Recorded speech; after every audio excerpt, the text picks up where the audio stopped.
पाणी प्यायल्यानं अनेकांना किडनीचा त्रास सुरू झालेला आहे. 60हून अधिक गावामध्ये अनेकांची किडनी निकामी झाली आहे. अकोल्याच्या बाळापूरमधल्या गावाचं भीषण वास्तव समोर आलंय.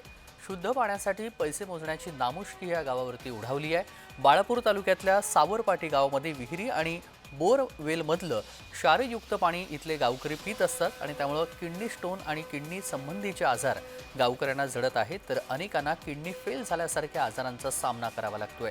सावरपाटी गावामध्ये 3 ते 4 जणांना क्षारयुक्त पाणीमुळे किडनीचे आजार झाले, तर एकाला आपली किडनी गमवावी लागली आहे. प्रशांत काळे ह्या व्यक्तीची किडनी पूर्णतः फेल झाली आहे. त्यांना उपचारासाठी 12 लाखांवरती खर्च लागला. यासाठी त्यांनी शेती विकली खरी, मात्र तरीही फायदा झालेला नाहीये. बाळापूर तालुक्यातल्या जवळपास 60 पेक्षा अधिक गावामध्येच हीच परिस्थिती सध्या पाहायला मिळते.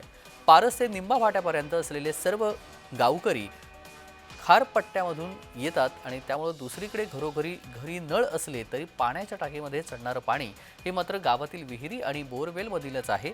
इथलं पूर्णतः क्षारयुक्त पाणी असल्यानं अनेकांना विविध आजाराला सामोरं जावं लागतंय. त्यांच्या बचावासाठी गावकरी 15 ते 20 किलोमीटर अंतरावरून गोड पाणी दुचाकीवरती पिण्यासाठी आणत आहेत, तर काहींना गोड पाण्यासाठी पैसे मोजावे लागतात.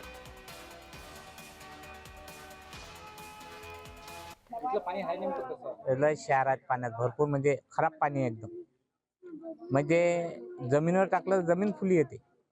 आता पाण्यासोबत तुम्हाला गोड पाणी आणायचं असं कुठून आणता काय कसं? पाणी आणायचं असं तर उरळून दुरून आणावं लागतं. 3-4 किलोमीटरवरून कॅन आणावं लागते. 25-30 रुपये कॅन घेतात ते पाणी प्यायसाठी. जर म्हटलं म्हणजे दिवसभर येतल्या घराले कसं पाणी पुरून ते. गावात किती पेशंट आहेत तरी किडनीचे? किडनीचे पेशंट निघतील 10-12 पेशंट सहज आहेत. कमी जास्त घरातून निघले 10-12 निघतातच. आमच्या सावरपाटी गावात पाणी खराब आहे, खारं पाणी आहे, क्षार आहे, भांडे चोपडे होतात आणि त्याच्यावर तुपासारखी साय येते. त्यानं पोटं दुखतात लहान लेकराचे आमचे. त्या भांडेले असे काळे काळे डाग पडतात. हां, तर आमच्या शरीराले किती डाग पडत असतील. आमच्या गावात खूप पेशंट झालेले आहेत. किडनीचे आहेत, पॅरालिसचे आहेत. फक्त पाण्यामुळेच सांगतात. लहान लेकराचं सांगितलं की डॉक्टरजवळ गेले, संडास लागली की पाण्यामुळेच होऊन राहिले. आता पाणी राहिलंच नाही. पाण्याचा वीज झालेला आहे या गावात. आता एका एका घरी 2-2, 3-3 लहान बाळ आहेत. दवाखान्यात नेलं की डॉक्टर लोक पाण्याचेच सांगून राहिले. आता लहान लेकरासाठी आम्ही कुठून तरी 25 रुपये कॅननं पाणी आणतो. पण एवढ्या जणांना आम्ही खूप पाणी लागते उन्हाळ्या दिवसाचं. हा संपूर्ण प्रकार आहे अकोला जिल्ह्यातल्या बाळापूर तालुक्यातील.